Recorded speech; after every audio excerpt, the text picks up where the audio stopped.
Mga Kawan Stories, marami nga po ngayon ang naniniwala na hindi na nga daw tatagal pa si Joel Embiid sa NBA dahil sa dami ng injury nito na kanyang natamo. Tara't pag-usapan natin yan at talakayin ng balita ang pumayag na nga po ang Lakers na gumawa ng trade gamit ang kanilang 3 first round pick.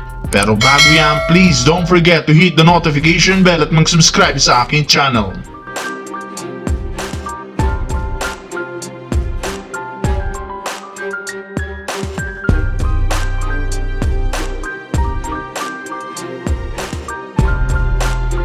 Nagkaroon nga sana mga Kawan Stories ang Philadelphia ng malaking oportunidad na umabante pataas sa standings matapos tuluyang makumpleto at maging healthy ang kanilang big three na sina Embiid, Paul George at Tyrese Maxey.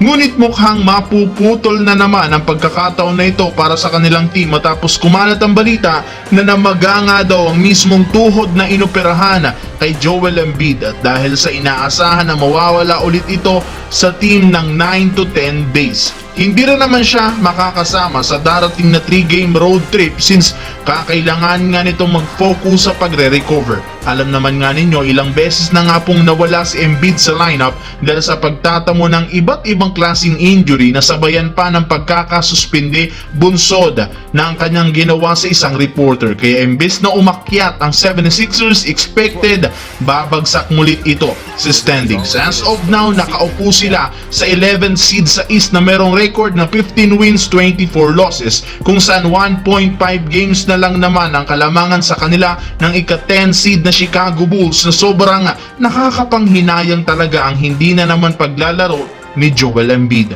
Samantala, inamin nga po ni Coach JJ Redick hindi siya nasiyahan sa performance ng Lakers sa pagkapanalo laban sa Brooklyn Nets sa sobrang lamya dito ng galaw in both sides of the floor. At dahil sa pangyayaring ito, kinumpirma ng NBA insider na si Jovan Bohan ng The Athletic, ready na nga si Rob Pelinka gumawa ng trade sa mga susunod na araw habang papalapit ang deadline upang masiguradong mag-i-improve ang kanilang lineup. Sa ngayon, isang legit na sentro ang kanilang pinakakailangan para maging competitive. Kaya ginagawa na nga po ni Rob Pelinka ang lahat upang makuha ang kahit isa sa kanilang mga target na sina Walker Kessler ng Utah Jazz, Jonas Valanciunas ng Washington Wizards at iba pang sentro na available.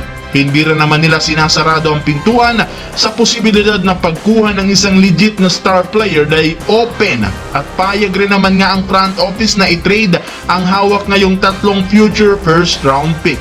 Willing na nga ang Lakers na ipamigay ang mga ito basta't masigurado lamang magkakaroon sila ng isang legit na championship lineup.